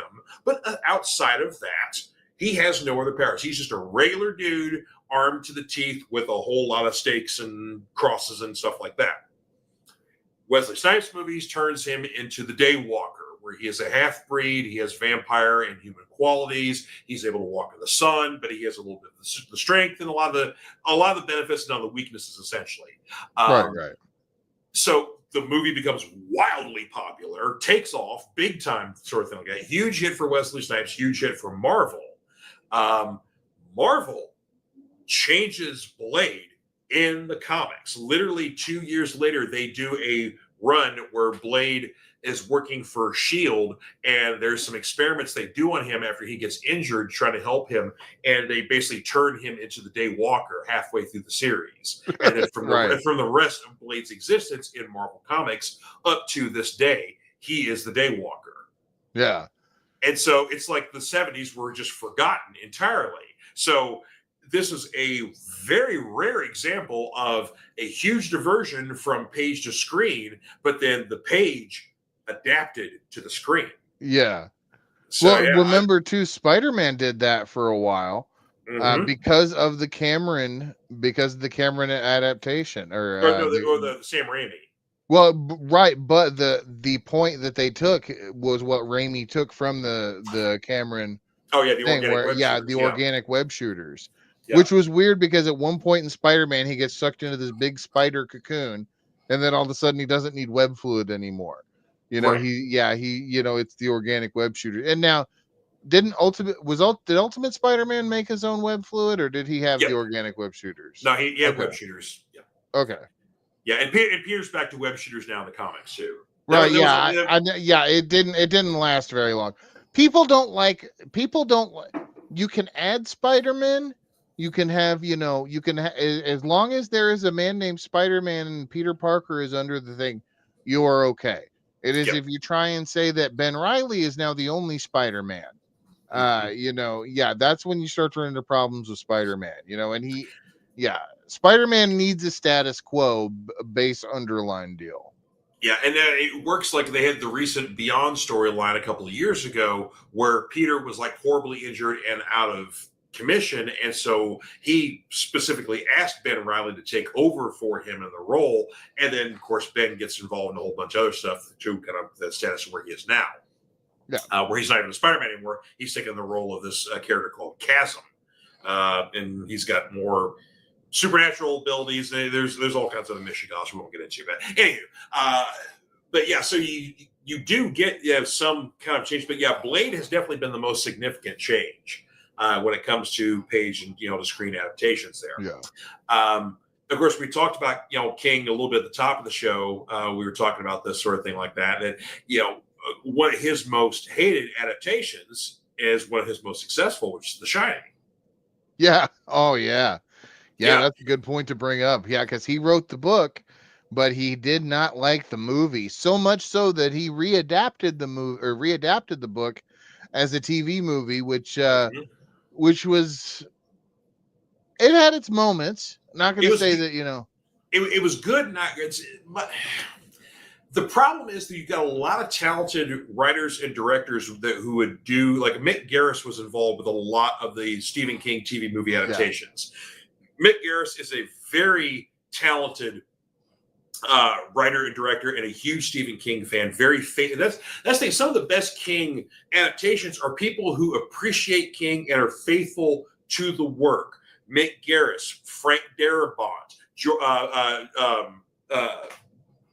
Romero. George Romero's another one. Okay, these guys were all buddies with King, and they respected the material and stayed close to it. Okay, but now check this out. Think about a King adaptation that we love that has almost nothing to do with the source material. The Running Man. Mm. Yeah. Yep. Which is getting made into a movie that's more faithful to the novel. I've the original Bachman novel. Yeah, but the Schwarzenegger Running Man, a great movie in its own right. Very wonderful, movie. Nothing like the novel. Except for maybe I think he's still Kimball, isn't he? Or I think Richard Kimball is like or not Kimball, or that's Richard Kimball's the fugitive. But geez, crap. Yeah. I don't know. But yeah. It doesn't matter. Oh, yeah. Check out the comments. It looks like we got some good ones going in there too. Yes, yeah. Diamond Dave popping in here with a couple of examples of some very different page to screen adaptations here. Let's start with Oh Brother, Where Art Thou? I got to give you props, Diamond Dave, because this one is a really good. People don't even realize this. Yeah, it's an adaptation of Homer. Yeah, Homer's the Odyssey. Yeah, Homer's Odyssey. Done up, in musical form with George Clooney and John Turturro. Also, the Coens never read the Odyssey. They didn't? No, they knew the story outline. They knew the kind of the big points, but they had never actually read the Odyssey before they before they wrote the script. Yeah. Ethan mentioned that in an interview. That he's like, we never actually read the Odyssey. We knew some of the big points and stuff like that, and knew what we wanted to do with it. But it's like, it's an adaptation of the Odyssey, sure. Yeah, I'm kind of I read the Odyssey for fun, because it was. Yeah, I was the only guy in my senior English class that we started getting into the old world classics like your Beowulf and your Canterbury Tales and your stuff like that. I had already read those multiple times before my senior year in English. I'm like, oh yeah, this is old hat for me, guys. Kick back, we're gonna have a good time. Like, right? What? Yeah, it's like I got excited whenever there was that new translation of Gilgamesh that came out a couple of years ago. Oh, I know, right? It was like, oh, he can do, let's go. But see, that's where we're brothers. So interesting. And of course, this is rife with a little bit of controversy. The Keanu Reeves Constantine. We saw that movie together. We did. And both of us enjoyed it, actually. We had one complaint at the end. Yes, one major complaint. Yeah, one major complaint. But in hindsight, I don't necessarily know. Okay, I admittedly struggle with this too. Mika says hello, by the way. I don't know if you can hear her over the microphone. She's just sitting there meowing. But one thing that bothers me with Constantine adaptations, and I understand why he's been neutered in this way in some things. Constantine is, for better or for worse, he's a smoker. And he's And also highly unlikable. very, very unlikable. And the Keanu Reeves was very unlikable as Constantine. Had the chain smoking down pat, and of course part of the that movie is that he gets lung cancer because of it, and it adapts the Dangerous Habits storyline, Right. which is one of the greatest Hellblazer stories ever. And they completely F up the ending. That's the thing. they It's like do. in the movie, basically the whole story gets pretty accurate towards the end of the movie, because basically he has a confrontation with Lucifer, and ultimately Lucifer rips the cancer from John's body and basically gives him more time, even though John's soul still belongs in hell. So whenever John dies, that's where he's going to go. But Lucifer gave him more time. But then the whole thing is the end of the movie, or the end of the story. He's standing on the rooftop as he is kind of contemplating the events, and then he lights up another cigarette. So it's like Constantine is still Constantine. He doesn't learn from his mistakes. He's still going to do what he's going to want to do, regardless of what's going to happen. So it's like that's kind of his character to a T. So when Keanu Reeves' character in the Constantine in the movie brings out a pack of gum, like, no, he doesn't learn from his mistakes. Yeah. Oh, you were upset about that one because the movie was so great up to that point for you. Yeah, it really was. I was enjoying it. I even I thought Gavin Rossdale was great as that angel character. As Balthazar. Yeah. Oh man, he was great. Shia LaBeouf was great in that movie. It wasn't your typical comic book Chaz, but that's okay. He still had it. That was a good movie. I don't care what people think about it. It was. I really had problems with the ending there. Yeah. So now here was actually an adaptation I was going to bring up, and so Dave beat me to it. Die Hard. Yeah, it's adapted from the film was adapted from a Roderick Thorpe novel called No One Lives Forever. No One Lives Forever. Yeah. Okay, No One Lives Forever. Okay. Yeah. And it was originally Die Hard is also technically a sequel to another film. The Detective. The Detective starring Sinatra. Yes. Because contractually Sinatra was the first one who had to be offered the role of John McClane in Die Hard. At this point, Sinatra was close to 80 years old when they were finally getting ready. Because this movie, the rights for Die Hard, or No One Lives Forever, have been in perpetuity for decades. Yeah. By the time, because basically they had the whole rights to the whole. Because the first book that the detective is like a whole series of books. This character is, but he's an elderly guy, so it worked great for the detective, because at that point Sinatra was like in his late 40s, or something along those lines. And then No One Lives Forever, the character's a little bit older in there, but they had offered the role to Sinatra initially well before. Like, Bruce Willis was not the first choice, the second choice, the third choice, the fourth choice, the fifth choice. He was like the 120th choice. Yeah, he was the guy that they were like, well, crap, we don't know if this movie's going to be good or not now, or or anybody's going to come to see it. But at one point, I think Stallone was attached to this thing at one point. Schwarzenegger was attached to this at one point. I know Richard Gere was attached to it. Richard Gere. I think even Eddie Murphy for about 5 minutes. Very possibly. I don't know who the whole list was, but there was that whole swap out that people have talked about, because anytime people want to talk about Beverly Hills Cop, this one's also brought up, because basically there was originally, we almost had a Beverly Hills Cop with Sylvester Stallone as Axel Foley. And the movie that's right. Yeah, because that's what pissed Stallone off enough, and Stallone went and wrote Cobra. So if you want to see Stallone's version of Beverly Hills Cop, it is Cobra. Watch Cobra. Yeah. So like he's Johnny Badass kicking everybody, and no funny stuff, nothing. Yeah, talk about adaptation, man. Mm-hmm. But no, back to Die Hard. But it was originally going to. They had pitched it to Frank Sinatra. Of course, like I said, he was pushing 80 at that point. He's like, no, I'm too old for this stuff like that. But they kind of initially wanted to go with a closer adaptation where it would have been a older character playing the role of John McClane. Yeah. And I don't even think that was the name of the character in the detective series. I think just John was. I don't think, from what I've never read the novel of No One Lives Forever, but there was I don't think that it actually ended up sharing a lot of the plot points of Die Hard. You know, Right. I think it was still the building and things, but like, you know, I think I don't even think the characters' names were the same. Yeah, But there was a building, there was a hostage situation. I think that was about it. yeah. And he was attending a party that his ex-wife was at. Okay. Yeah, I think it's what like those are the three elements that still carried over from the original story. Like, yeah, attending, you know, attending a party that his ex-wife was at and had invited him to. The building is being, you know, people are being held hostage inside the building. Yeah. So that was it. I don't think it was even there was no Christmas, nothing along those lines, you know, anything.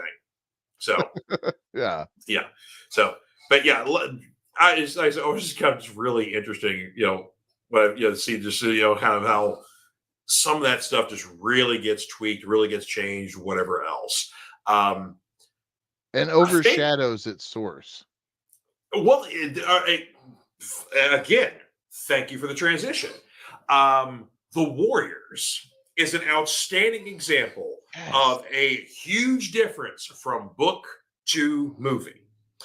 So the original Saul Urich book, the gang is not called the Warriors. The Warriors are referred to the fact that these are young people who are warring in the streets of New York. Um, but they weren't the name of the gang. The name of the gang was the family. And all of the members of the family, like the head was father, there was a mother, even though mother was a dude. And, you know, you know, you had the uncles, you had the aunts, and then you had the cousins and the nephews. And the cousins and the nephews are basically kind of like the foot soldiers, Right. sort of thing like that. There was still the big meet, like the meat of the story is still there. There was still the big meeting trying to unite all the gangs. The family is accused of murder and stuff like that, and then them try to get back to their home base. They didn't live in Coney. I think they were in the Bronx. Because that's the thing is that none of the gang in the book were white. They were either black or Right. Latino. Yeah. Yeah. There's not a white person in that damn book, Yeah. except for the cops. Right. Yeah. Yeah. Because the cops were treated as their own gang in the book. Right. Yeah. Yeah. They absolutely were. Yeah. So, but there's a lot more of like the social and social economic kind of stuff of the time this was written. And of course, Saul Urich is a white Jewish man. So it's kind of very interesting to get his take on things dealing with a lot of minorities and whatnot. And so then when you get the movie, you still get the meat of the story, but then they basically kind of turn it into like, you know, Walter Hill decides like, oh, well, let's kind of turn it into like the Greek myth sort of thing like that. And, Yeah. you know, I did like that whole idea. Not his oh, yeah. stupid director's cut thing. That Oh, was yeah. yeah. F that director's Ugh. cut. No. Yeah. OG all the way. Yeah. The Warriors is one of my top 5 films. Yeah. Please do not mistake that I do not appreciate the film whatsoever. But yeah, if you read the book, it's very, very different Yeah. than the film. Let's see some other. And the video game too. It had a video game adaptation. Oh, the video game is badass. Yeah. That was It's a lot of fun. Yeah. It's a good. It makes you feel like you're part of the Walter Hill film. Yeah. It really does. It's almost kind of like a true director's cut of the movie because you flesh out the gangs a little more outside of like not just the Warriors and the Rogues. Like you see other members of the gangs. There's other plot points going on, other stuff in there, Yeah. but it still follows the plot of the movie to a T. And even all the soundtrack is like, yeah, if you're a true like you can actually, if you're an Xbox player, you can actually still get the game on Xbox Live. Oh, it's on Xbox Live still? Yeah. Oh, dude, maybe it's At least it was a couple of years ago. I don't know if it still is or not, but yeah, it's still on there. So it's a little low tech compared to our stuff there, but it's such a good game. It makes me warm. It makes me warm in the subcockles here. Let's see here. A couple more adaptations I want to get to, and here's another interesting one here that Diamond Dave brings up. Roxanne Roxanne was an adaptation of Cyrano de Bergerac. Oh yeah, okay. Mm-hmm. Yeah. do remember. Yeah. Okay. Classic Steve Martin 80s movie, yep, was an Yeah. adaptation of Cyrano de Bergerac. But they turned the large nosed, eloquent speaker into a fireman with a large nose, and he still Yeah. did the same thing. But yeah, Roxanne's totally Cyrano de Bergerac. And but that kind of doesn't surprise me either, because that thing's gonna. Those are those kind of stories that keep getting repeated throughout history. Yes. Like they keep getting readapted and remade into different cultures. So like, that's like our version of it right now, and somebody's gonna watch it later, and they're like tell a new version of it, after they Mhm. watch this or hear the original Cyrano myth, who was probably based off of some, Greek Greek demigod from, the Isle of whatever the hell. Uh, their written stories that came before that, and Mhm. it's just neat how some of these things carry over, and we just keep, we've kept them alive for centuries. Well, it's like how many times has Dangerous Liaisons been remade, or Taming of the Shrew, had been remade. It's like so Yeah. 10 Things I Hate About You is basically another Taming of the Shrew. It's like, so there's been so many times where you basically had like Shakespeare and other classic literature that just keeps getting adapted over the years, and you have no idea that it's based off these classic things, but it's like it's still the same thing there. Right. Yeah. Yeah. Like okay, like, yeah, speaking of Shakespeare, Sons of Anarchy Mm. is based on Hamlet. Yes. It is an adaptation of Hamlet. If you look at the big plot beats, that's why it's really cool that you can predict what happens in the show based on the play Hamlet. Excuse me. Oh, yeah. Like I say, to me. It's always just. It seems to be kind of getting back to their main point. There, it's like when you stay as faithful as you possibly can, when you have the spirit of the thing you're trying to adapt, you will be successful in it. But when you just basically say, you know what, I don't like this part, this part, this part, and I'm just you decide you're just going to just take stuff out of it, make it your own thing. That's when you get into dangerous territory. On a Yeah. few occasions, it does work, but there are also some times where it completely bastardizes it, and you absolutely hate it. Here's one we kind of have a sticking point on. This will be our last one we talk about here. Let's Okay. talk about Watchmen. Oh boy. Yes. Yes. So, of course, Watchmen is the seminal 1986 graphic novel or 12-issue series, depending on which way you read it, by Alan Moore and Dave Gibbons, which is a great deconstruction of the superhero genre, the myths, everything. For decades, this thing was trying to get adapted into a film. Finally, Zack Snyder is the one who gets it done. Now, while I don't hate the Snyder movie, I don't love it either. And the main thing is, of course, the ending. They changed the ending. That's one of the biggest problems I have. But it just, to me, Watchmen is such an intricate story. There are so many layers to it that cutting anything or truncating anything from that is dangerous territory. For me, like I've only seen the first half of it, but the animated Watchmen adaptation is perfect. Oh wow. It is page to screen. They don't change a thing. Okay. J. Michael Straczynski wrote the screenplay for it, so that gives you some element of where the pedigree goes from there. Yeah. All of the Black Freighter segments, the Tales of the Black Freighter, the pirate ship comic books, are animated by Francesco Francavilla. Ah, no kidding. Yes.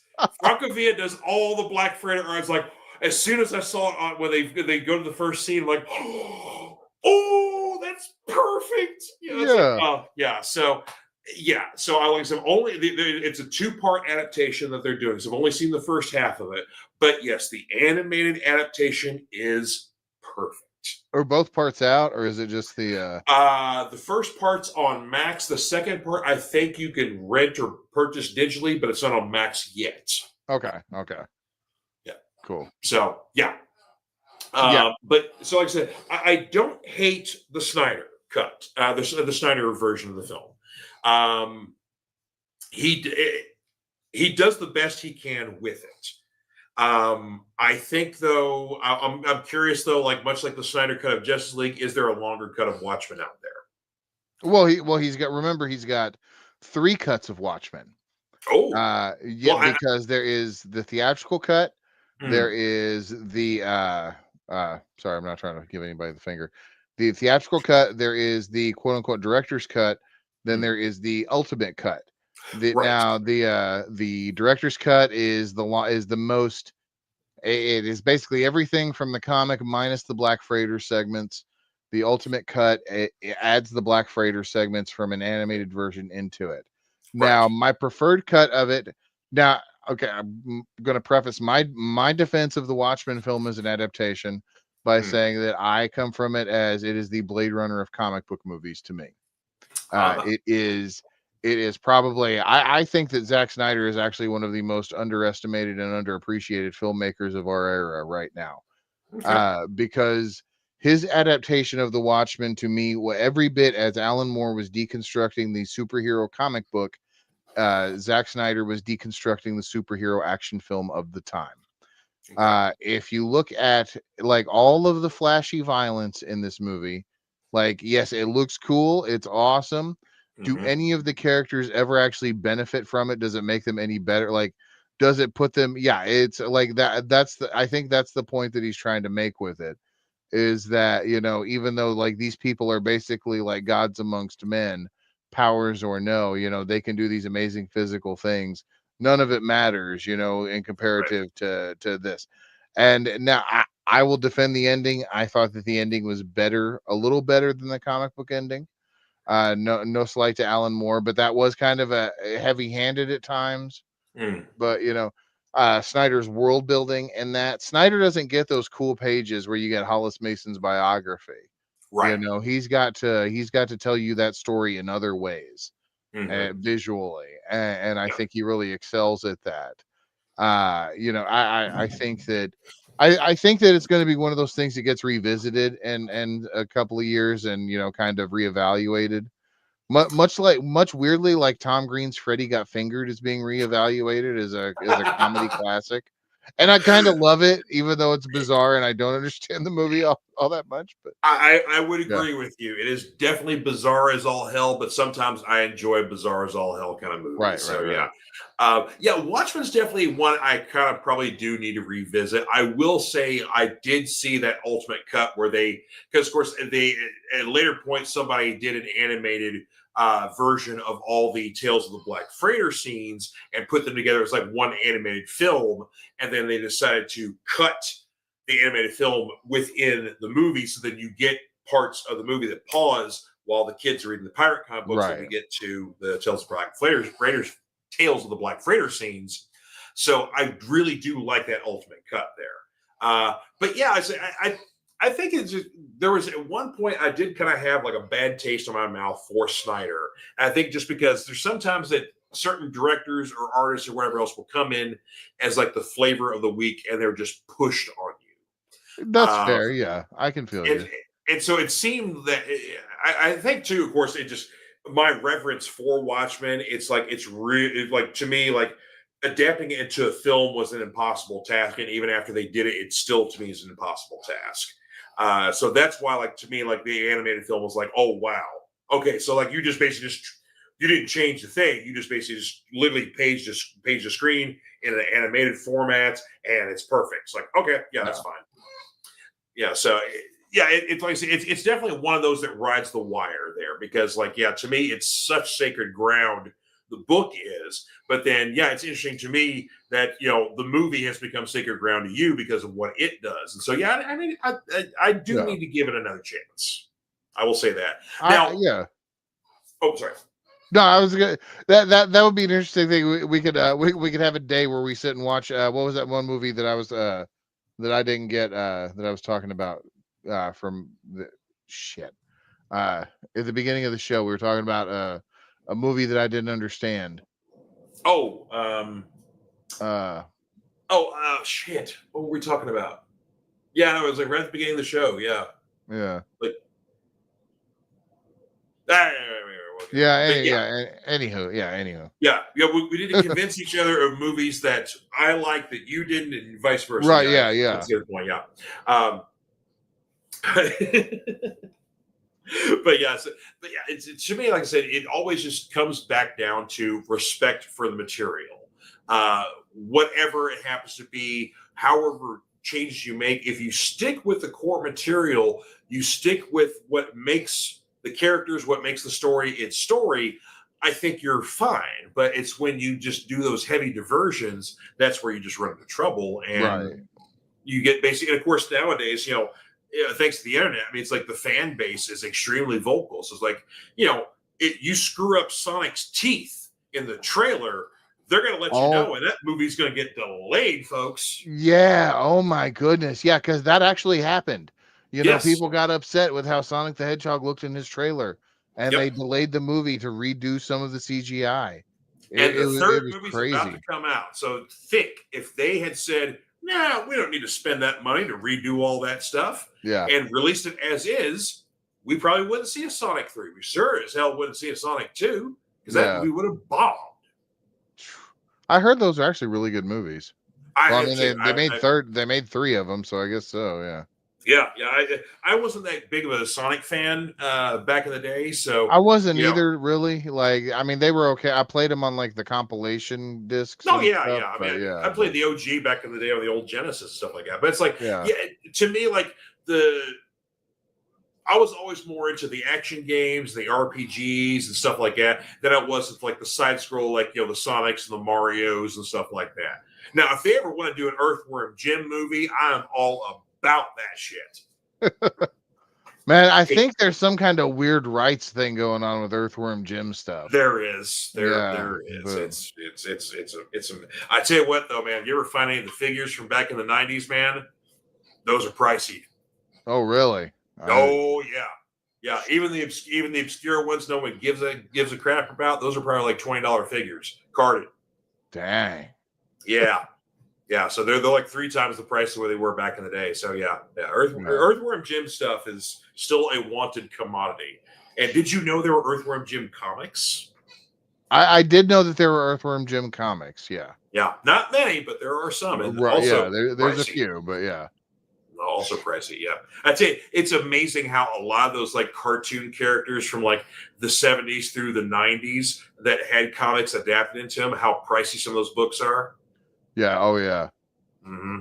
Yeah, especially if they had low print runs or wherever else. Like, yeah. I can't believe how some of that stuff, dude. It's like, talk about a book that had a low print run. I remember, like, growing up, my copy of Teenage Mutant Ninja Turtles #1 was a 5th printing, right? Oh yeah. And I'm like, that's never going to be worth jack. It was a beat up reader copy and everything. Well, now technically, it is like a $20-$30 book. Yep. Just the idea that my crappy 3rd printing, has gone up to not an insignificant amount. Basically, if you were within the first 10 issues of the Malibu comics, or I'm sorry, the Mirage comics, Ninja Turtles, no matter what printing they are, that you're sitting on money. If you have any of the very limited edition Now comics run, which trying to think, I think the Now comics run kind of ran concurrently with the Mirage, but it lasted a lot shorter period of time. That was the 3D attempt, wasn't it? Yes. Yeah. Yeah. Those are worth a lot of money because there's even fewer of those. So just saying, man. So some of the going back to basically things that from the screen to page adaptation, anything that was an 80s property or a 90s property that was turned into a comic book, they're money. Oh yeah. Ren and Stimpy, Beavis and Butthead, Cartoon Network stuff, Nickelodeon stuff, doesn't matter. Money. money. Yeah, and like the Star Comic stuff in the 80s, finding good copies of that is difficult because those were made for kids, and usually kids trash those books. Yeah, beat the crap out of them. Yeah. Yeah, but I mean, they made like Care Bears, Thundercats, Rainbow Bright. I had the master. Yeah, He-Man and the Masters of the He-Man. Universe. Yeah. Yeah. So stuff like that. Like, Flintstones was another one that I remember. Foofer was one too. Oh wow. And let's not forget the Get Along Gang in Heathcliff. Oh yeah. Oh, Count Duckula, I know, was Yep. another one of them. Count Duckula. Peter Porker. Now, if you want to talk about some money comics, man, if you find some Peter Porker stuff from the old Star Comics run, you could probably buy a house with that stuff. Oh dang! Wow. Yeah.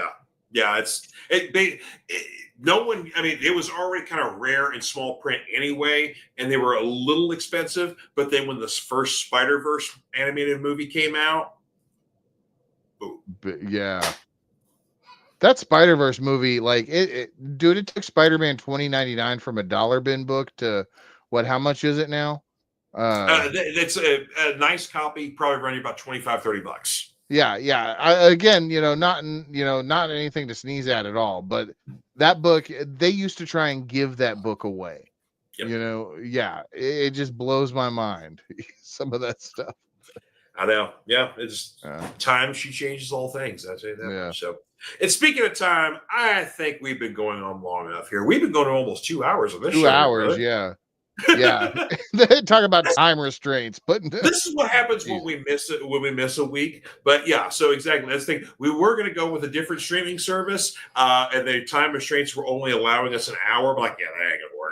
So we're staying right here on StreamYard where we've been before here. But yes, we're going to be coming to you on a weekly basis. We probably won't go 2 hours next week though, but we can't promise that. Because next week, our topic of discussion, we're going back to movies again. And another idea you have come up with here, which I always appreciate you bringing some good ideas here. But we're going to take a page. You're very welcome. We're taking a page out of our buddy Joe Bob Briggs's book here. And we are going to pick basically our own kind of movie marathons, so to speak here. So we're going to have a topic of discussion, kind of maybe a generalized sort of topic here, theme. Seth and I theme, so to speak. Yes, and Seth and I are going to pick a couple of topics that would be companion movies to this theme here. And so, of course, there will be many differences, whatever the case may be, different movies, different ways of approaching it, sort of thing. So. Yeah, something we've been brewing on for a while. That I think we need to launch this baby here. So, so that's what we're going to be doing next week. So we're still waiting on, still kind of figure out what the theme is going to be, but you guys will sure know that when we do here. So indubitably, yes. Otherwise, here, of course, you cannot forget my brother from another mother over here. His own personal podcast, Smokes and Road Beers. Last night. Again, I got to give you your flowers on a fantastic episode here. You guys had a couple of really good ones recently.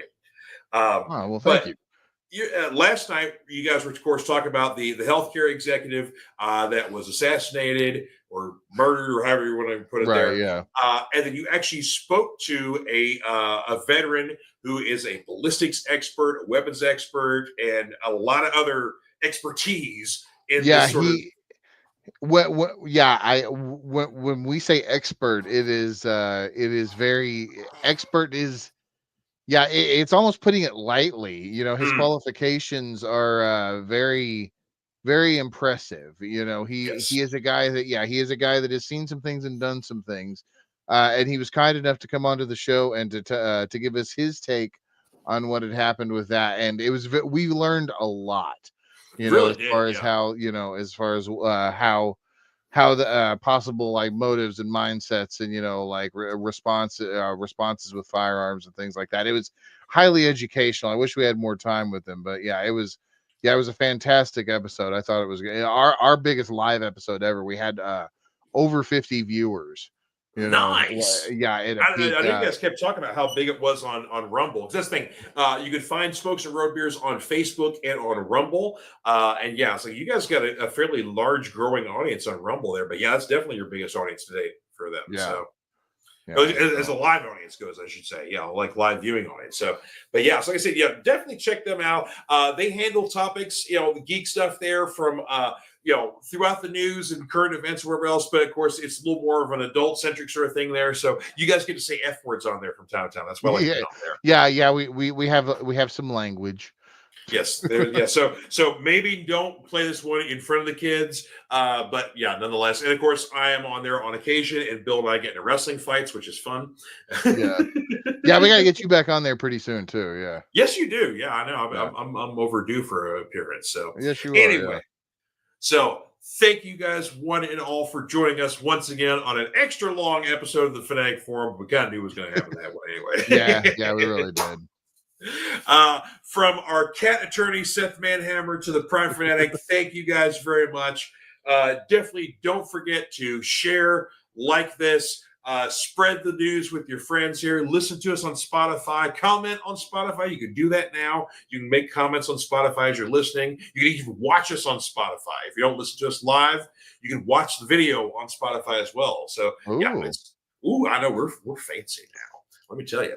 Anywho, so you all have yourselves a wonderful week, and we will see you next time on the Fanatic Forum. TTFN. Laters. The Multiverse Fundraiser is partnering with Comic Books for Kids to raise money for their cause. Their mission is to provide comic books to children in hospitals and cancer centers across the United States, Canada, and the UK. We believe in the importance of providing stories that promote hope and bravery to kids who are facing things that are scarier than any supervillain. And we truly believe in this cause. To donate, you can either go to our Facebook page at www.facebook.com/The Multiverse Fundraiser or directly to comicbooksforkids.org.